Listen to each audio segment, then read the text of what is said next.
Ooh la la. Ooh. People like games. What up, people? It's Solo, and welcome to the Death Store review, the first in what will now finally be an ongoing review series here from the friendos at People Like Games. Granted, we've been making content for a long time, and we could have been doing reviews, but I sort of had two reasons for not wanting to do them. The first was that I think art is sort of subjective in a sense, and so trying to give a numeric value opinion and trying to convince other people is good or bad is sort of useless task, because some people will like it, some people won't, and that's just how it goes, no matter what you say, nor what I say in this case.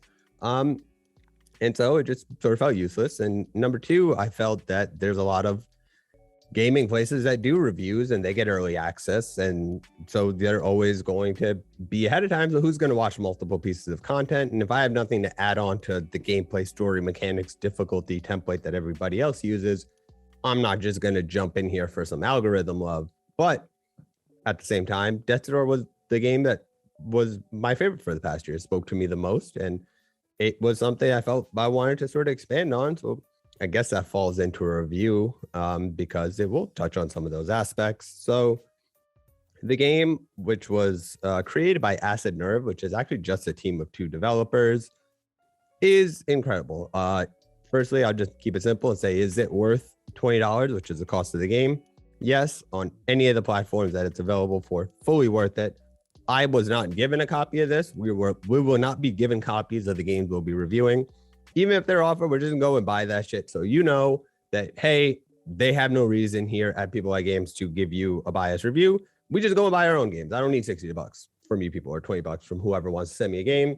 If it's going to make me have to maybe stand down the harsher aspects of my opinion, if I don't like it, I'll just be like, yo, I don't like it. And so that's, then at the same time, if I don't like it, I don't want to make a video on it.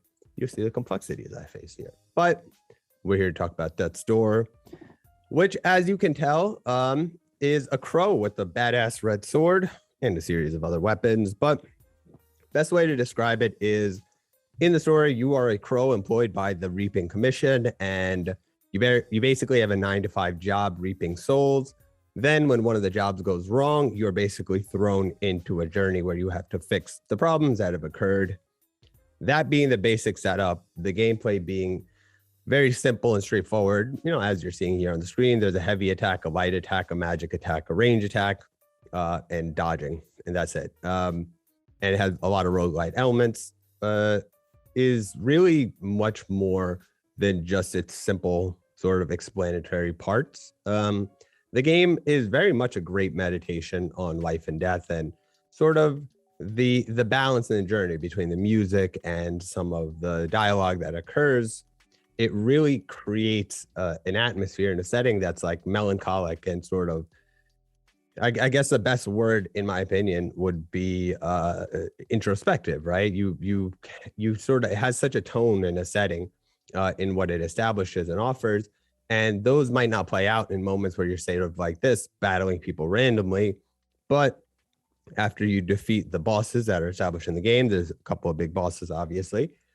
There's really beautiful moments called eulogies, where a gravedigger more or less comes and summarizes the life of the baddie in both good and bad ways. So they don't give, hey, this person was the worst and your job was to just kill them and now you've done your job.